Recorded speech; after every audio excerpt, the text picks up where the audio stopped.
Welcome into the On3 Studios here in Nashville, Tennessee. Today is Wednesday, July 31st, and we are back with another episode of the Inside Scoop. I'm your host, Josh Newberg. In today's show, we're going to talk Texas recruiting, Miami, Oregon.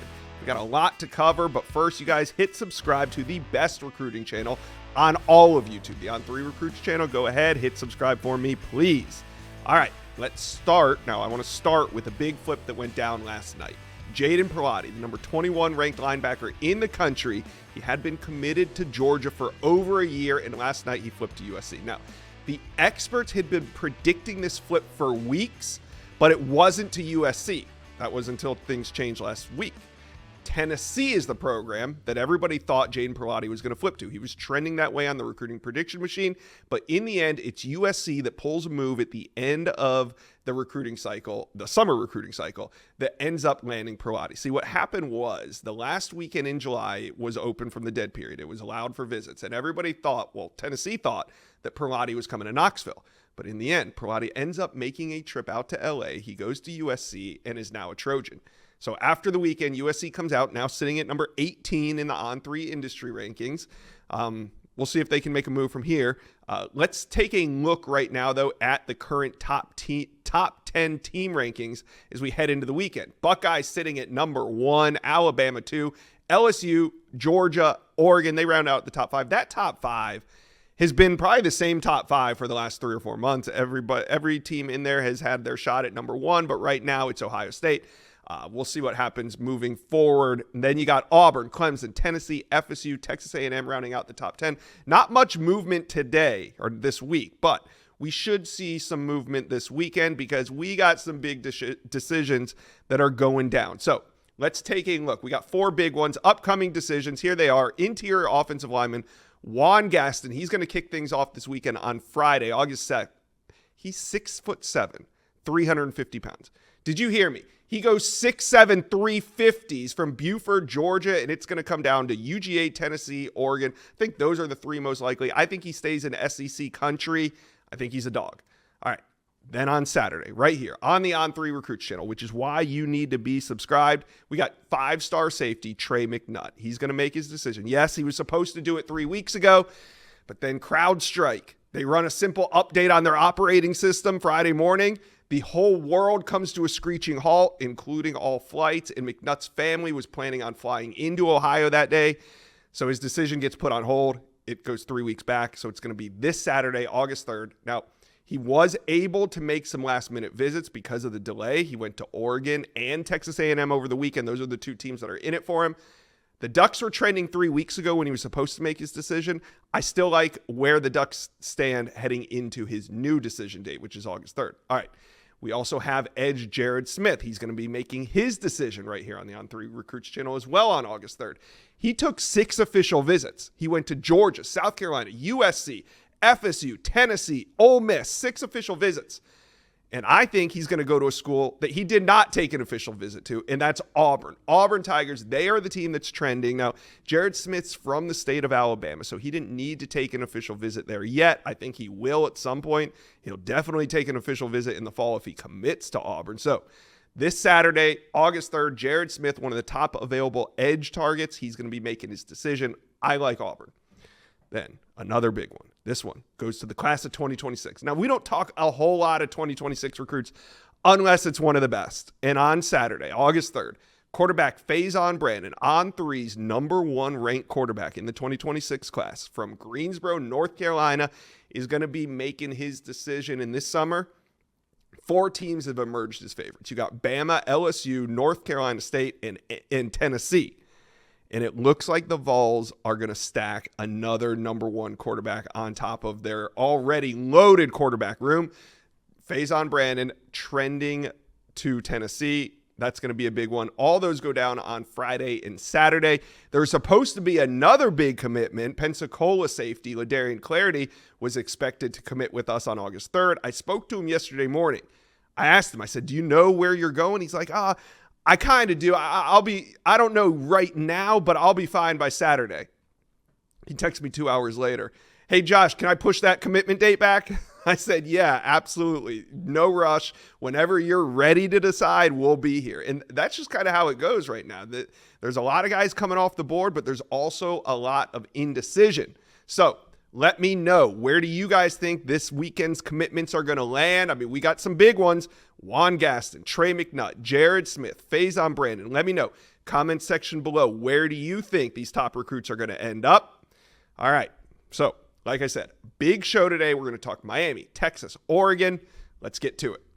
Let's talk some Miami recruiting. The Canes are red hot on the trail, looking to finish strong this summer. I got Chad Simmons here. We're going to break down some of these top targets that are going to be making decisions here shortly.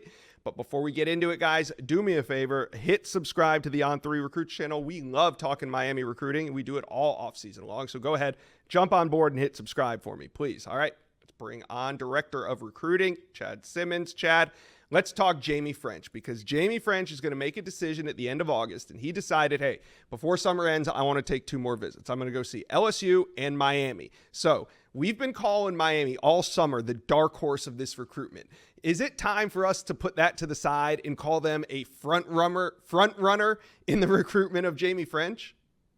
Yeah, I don't know if I would say front runner, but I think you can take the dark horse label off for sure, Josh. I mean, they're right there in the thick of this race. I mean, I had somebody I was talking to that's close to Jamie earlier today and said, man, Chad, you can't pin 1, even 2 schools to Jamie right now. He could literally go to Miami, LSU, or Texas.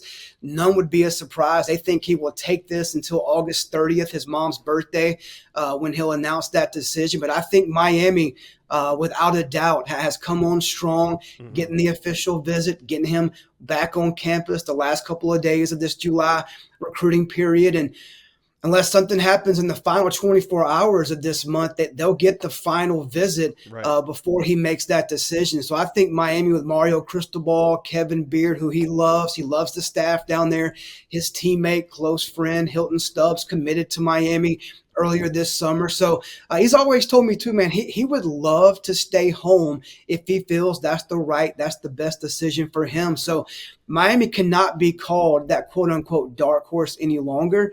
They're right there with LSU and Texas in this race. Yeah. Kind of crazy how they have just consistently stayed in the race. And as we get closer and closer to his decision date, you can tell that the Canes have some traction in that recruitment. All right, one other recruitment that they've remained in on is 5-star defensive lineman Elijah Griffin. He just told you that he cut his list to 3.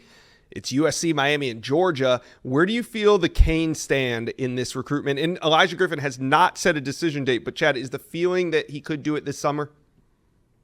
Yeah, I don't think summer, Josh. I mean, I think obviously he's been a kid we talked about many times on your show. And I think the plan from the beginning was to go the distance into December. But now I think he's kind of told me he's a little bit burnt out with the process. I mean, he's been going through, he got his first offer like the second week of his middle school 8th grade season from Georgia in like September of 8th grade. So he's been taking visits really since that point, especially 9th, 10th, and 11th grade. So I think he's starting to think about a fall decision. He mentioned his birthday, October 12th, is a possibility. So I do not think it goes the distance anymore, but at the same time, likely not this summer, but somewhere probably early to mid-season based on what I'm hearing right now. Like you said, 3 schools now remain in the race: Georgia, Miami, and USC.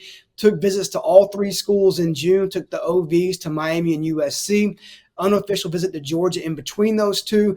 And I still like Georgia's position. He's been there probably around 15 times over the last 2 to 3 years. I mean, the family's been there. The mom, his sister, his grandmother, extended family have been to Georgia numerous times. I think Georgia remains the team to beat, and I think they will be tough to beat. If there is a number 2, though, I think Miami has that spot. Look, USC's had some success getting Georgia kids committed at some time this summer. They've lost some of those guys as well. But I think Miami being closer to home, he's a family guy. His family is close-knit. He wants to be close to family. That's why I like Georgia's position there for the number 1 school. But Miami's done a great job, man. Jason Taylor, Mario Cristobal, that staff remains in contact. He liked his time on campus earlier this summer. I think he'll be back there at some point for a game this season. So I do think Miami's very much in the mix. Can they catch Georgia or chase them down? That remains to be seen. Yeah, let's circle back to the wide receiver position because the Canes have a couple big flips on the board. I'm talking Dallas Wilson out of the Tampa Bay area and also Joshua Moore out of South Florida. Now, Moore visited over the weekend, and he had this to say when he left. Quote, "We're still talking and building that relationship. At the end of the day, they know I haven't signed any papers. I'm committed to the Gators, but this season right here is going to tell it all." Now, that's a very honest quote from Joshua Moore, and it should be. Everybody has their eyes on what the Canes and the Gators are going to do this season. It's a pivotal year for both head coaches. So what do you think the Canes have to do to flip either Joshua Moore or Dallas Wilson? Yeah, I mean, neither will be easy to flip. I think Joshua Moore, if there is one that's easier to have the better chance, it's Joshua Moore over Dallas Wilson with Oregon. We'll start with Moore. He was just at Miami, obviously an in-state kid from down in South Florida. Visited Florida a couple of times in the summer, felt good with that staff. Billy Gonzalez, Billy Napier, the offensive scheme, playing with a guy like Vernell Brown, potentially DJ Lagway at quarterback. All that appeals to him. I think what he wants to see out of Florida and really Miami as well is who can win, who's going to make that biggest step of improvement this fall. He's expected to be there for the season opener at the Swamp. Florida plays Miami. That'll be a big chance for either school to make that opening statement about what their season is going to look like potentially, which comes down to either he stays with Florida or flips to Miami. I think really those are the only two schools to watch in this race. And it comes down to, I think, team performance this fall. If Florida plays well, wins some games, and shows improvement, they have a chance to keep him. If not, if Miami does the same thing, they have a chance to flip him. He likes both staffs. They're both in-state schools. So I think it comes down to who plays better this fall. On Dallas Wilson, Josh, obviously longtime Oregon commit, has had good visits out to Eugene. He loves Junior Adams, loves Dan Lanning, and kind of where that program's at as a national contender. They obviously have DeCorian Moore. Those guys would love to play side by side and benefit from each other. He'll be an extremely tough flip for Miami, but I do think Miami will get him back on campus at some point this fall. Obviously, they're closer to home, much closer to home for him, being out of the Tampa, Florida area. There's confidence at Oregon that they'll keep Dallas in this class, and he says all the right things publicly about his decision, his commitment status, and all that. But there is communication going on with Kevin Beard in Miami. They're still a team to watch, and I do think he'll be back in Coral Gables at some point this fall. And you know what? These guys are going to get to see these two teams match up in week 1 in the Swamp. So I'm sure all eyes will be on that game and that matchup to see which direction these two teams are headed in. Miami fans, let us know. Comment section below. How do we feel about these two big flips? Elijah Griffin, Jamie French, let us know. Comment section below.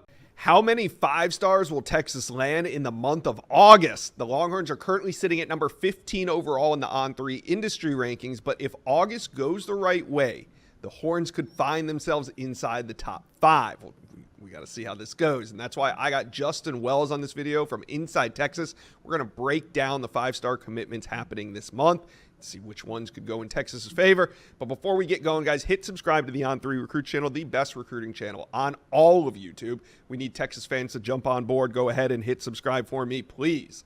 All right, let's bring on Justin Wells from Inside Texas. 5-star targets committing this month. I want to start with Jonah Williams. Now, he's going to commit at the end of the month. I think the date is the 25th. But Jonah Williams was on campus this weekend. So what are you hearing from sources coming out of this most recent visit?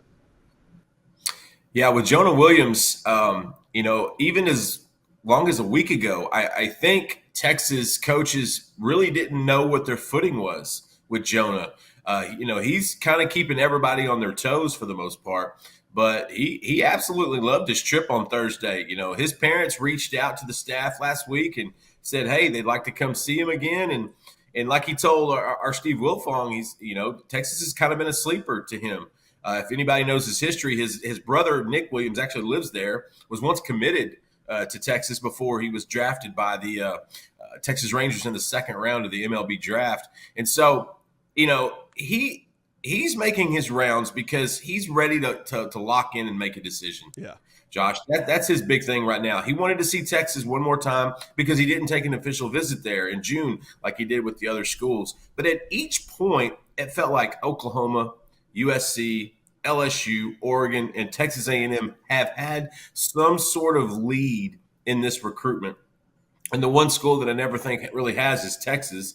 And now I kind of am thinking that they could be a sleeper in this. The baseball aspect is really big, especially hiring Jim Schlossnagle from A&M. I think that's going to help. But ultimately, this is a football decision. I think this is an NIL recruitment where you're going to have to put up your best at the end of the day. Put up your best offer, best bid, best all that stuff, because Jonah is an elite athlete who can throw 95 on the bump left-handed, but even better, he's rangy and he tracks and smacks at safety. Texas is in the mix, but right now, man, it to get a read on him, I think Texas A&M has a good little look there. LSU and Oregon are hanging around as well, but hey, Texas moved the needle a little bit with that unofficial on Thursday, and now he's going to lock it down for the next month before he makes that decision in late August. Right. So we'll have a lot of time to speculate where Jonah Williams will go. My gut tells me he stays somewhere closer to home. I think he's got some great options when it comes to football and baseball right there close to him. So we'll see what happens with Jonah Williams. He's at the end of the month. Now, Jamie French is also going to be at the end of the month, and he has been trending to Texas for a while. We know Texas sits in a good spot. So if you're talking to Texas fans, what team or teams would you watch out for when it comes to Jamie French over the course of the next 3-4 weeks? Miami, and Miami. That's the school to watch. I think Chad Simmons came on the show and told you a couple of weeks ago that Miami was kind of a dark horse and that they were kind of hanging around a lot. Well, Miami is still the school I think Texas fans need to be leery of. I talked to Jamie late last week and before he took a few visits, and Texas has been great. Like their message is the same: come home, come be a part of this.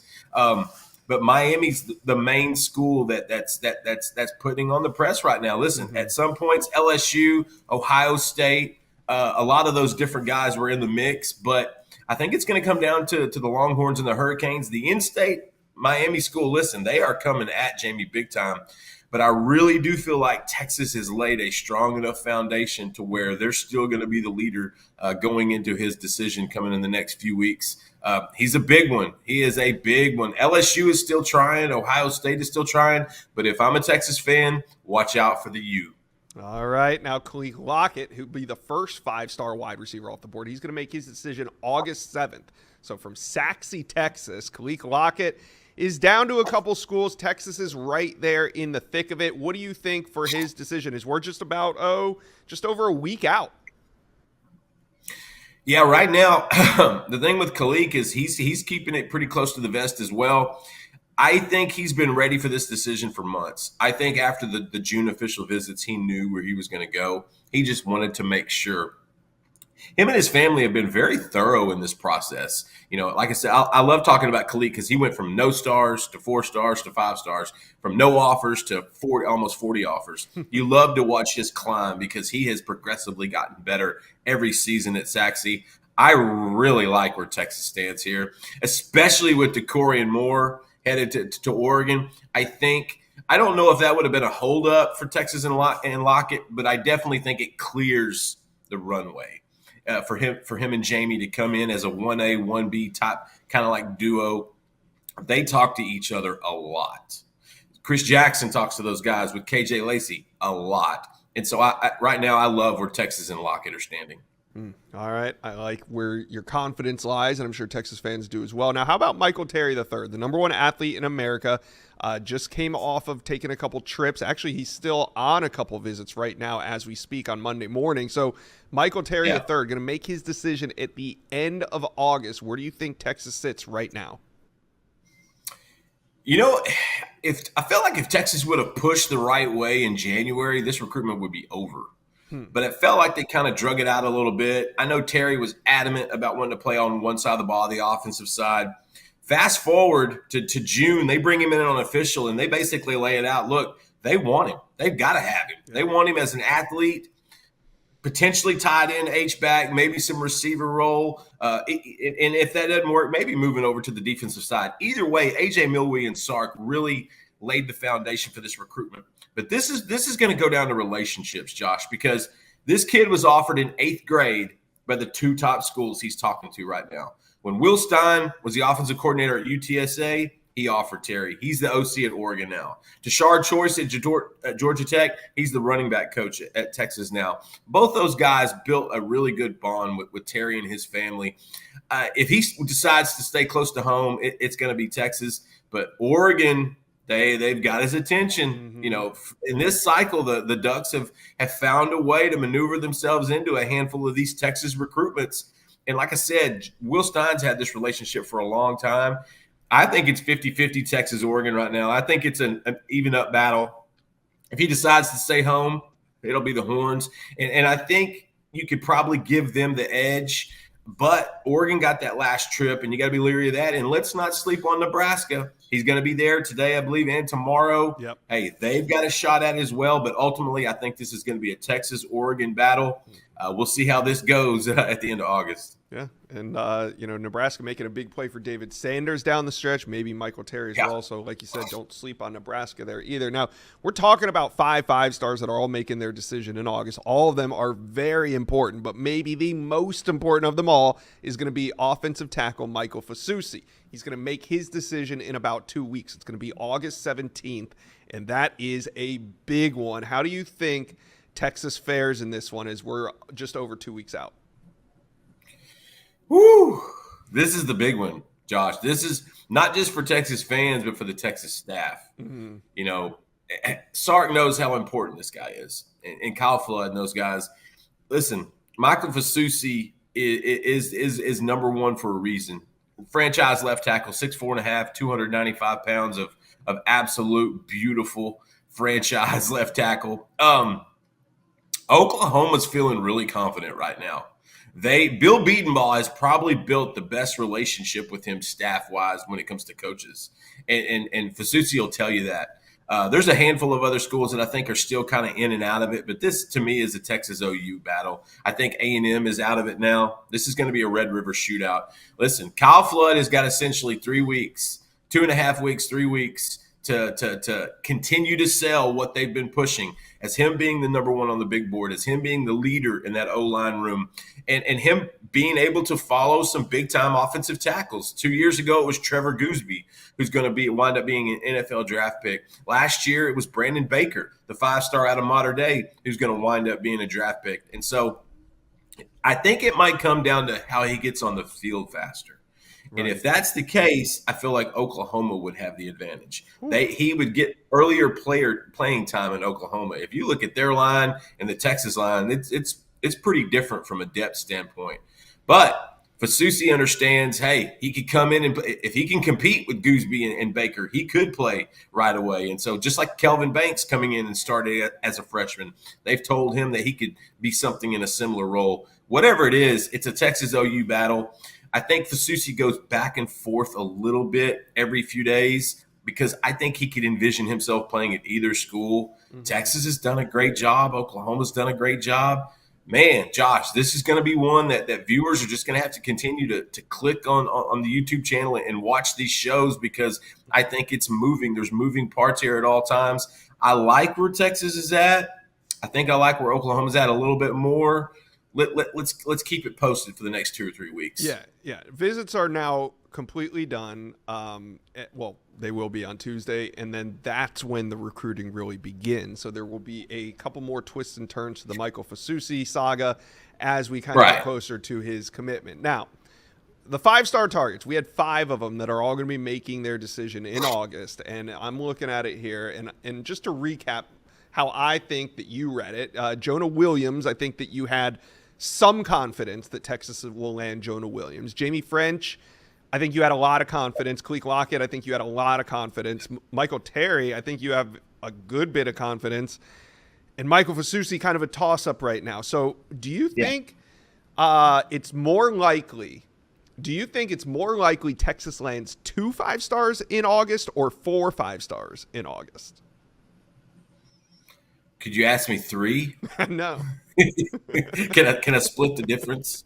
Sure. So you think there's a good chance that they land 3 5-stars in the month of August? Yeah, I think they could split the difference. I think 2 are going to be in the boat. I think 3 is a strong possibility. Hey, if they can sweep it with 4, That's going to be even bigger. I still think Fasusi's a toss-up. Look, Texas is in great position here. They are very close to his family.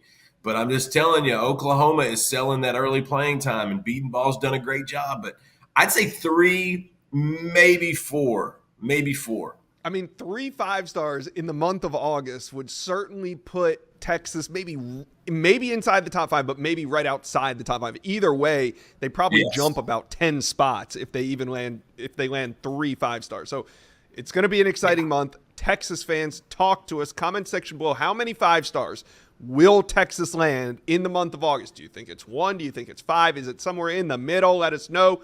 Comment section below. Recruiting is a roller coaster. We talk about it all the time on this show, the ebbs and the flows, the highs and the lows. And today we're talking Oregon recruiting. And really, Oregon recruiting, you can split into two kind of separate summers, right? You had early summer and then you got late summer. And when DeCorian Moore committed on July 4th, the Ducks were trending for DJ Pickett. They were trending for Jonah Williams. They were trending for Trey McNutt. And, they still might be trending for some of those guys. But at the moment, it looked like Oregon recruiting was only going to take off. That's not really what ended up happening, right? On July 12th, Trey McNutt delays his decision. On the 17th of July, DJ Pickett commits to LSU. On the 25th of July, defensive lineman Josiah Shrummer flips to Texas. Then Desan Brame flips to Tennessee. 3 days later, Isaiah Mosey, he starts trending to Nebraska, and that looks like an imminent flip. So we know this is just a rough patch. The Ducks are still sitting at number 5 in the country. I got Justin Hopkins from Scoop Duck. We're going to talk all about it. We're going to find out if this is just a rough patch or if this is a bigger trend. Before we get into it, though, make sure you guys hit subscribe to the On3 Recruits channel. We are the best recruiting channel on all of YouTube. All right. Let's bring in Justin Hopkins. And Justin, I mean, who knows? If CrowdStrike doesn't have that weird update on Friday morning that one day, maybe Trey McNutt goes on with his commitment, picks the Ducks, and, kind of slows things down a little bit in terms of this negative momentum. But that's not exactly what happens. Trey McNutt delays that decision. So looking back at what I just talked about, do you think this is just a rough patch, or is this a bigger sign that, hey, Oregon recruiting is slipping? Yeah, I mean, this is swimming in the deep end of the pool, right? That's what we talk about. Yep. You're not going to win all these battles. But that said, Oregon could certainly use some good news right about now. So hopefully later this week they get some good news from Trey McNutt. Maybe that gets them back on track a little bit. It's really easy for fans to kind of panic in the moment, right? Mm-hmm. The moment being right now. Things aren't great. The roller coaster's going down. They need it to come back up. You and I both know a commit or two or some good news or anything of that kind can bring the roller coaster back up. Yep, Dan Lanning's taking his L's, but I'm confident he'll get it back on track. I'm confident that Oregon's already punching above its weight with the number 5 class and is easily within striking distance of pushing that up to number 3, possibly number 2 by end of summer. Yeah, and like you said, a 1 commitment, and we got Trey McNutt committing on Saturday right here on the On3 Recruits channel. So Trey McNutt goes the Oregon way. Hey, all things are feeling really good up in Eugene, but Trey McNutt took a pair of visits last weekend. One was to Oregon, the other was to Texas A&M. Is your pick still on Oregon heading out of this final visit weekend? Yeah, still on Oregon. I think the Ducks have been the team to beat for a long time now. And I think, there's a lot of folks that have agreed with me. I think still Steve Wiltfong's one of them. I know he's had a pick in there for a bit as well. So, I like where Oregon's at. They've recruited him at a great level. But you got to credit Texas A&M for battling back and making things interesting. So coming out of the weekend with him visiting Oregon, I still believe the Ducks are in the driver's seat, but as we both know, that 48, 72-hour window leading up to his decision, things can get really hairy for some of these 5-stars because a lot can happen. Yeah, no, I agree with you, and it does feel like that roller coaster is starting to swing back up, so we'll see what happens there. Now, how about Jonah Williams, the number 1 safety in the country? A decision date set August 25th, so we're just under a month away from his decision. Is your pick on Oregon for Jonah Williams? Yeah, tough one there. I felt like Oregon was in a pretty good spot there. You had a couple of tweets there that seemed pretty pro-Oregon. Mm-hmm. One really kind of attacking the narrative that Oregon has unlimited NIL I believe it was after DJ Pickett committed to LSU. So certainly seems to like Oregon, but you and I have done this for a long time now, Josh, and I've covered Oregon specifically for a long time. The one thing that gives me pause here is distance, right? If you look at all the other schools that are basically on the short list for Williams right now, the top competition is a lot closer to home than Oregon is. So that's the one to me where, Oregon could be in a great spot right now, could be leading, who knows? But I think in that final week, that last window, we're going to have to really see how that distance plays out, because I know from experience it's going to become an issue, whether it's with him or mom or a coach or an aunt, uncle, grandpa, whatever. And hopefully, the Ducks can win out if that's not the case. All right. How about Michael Terry, the #1 athlete in America, another 5-star on the Ducks' radar? He took 3 visits. He went to Oregon, he went to Nebraska, and also Texas. And those will be the final 3 visits that he takes before his decision at the end of August. So how do you feel about Michael Terry and the Ducks right now?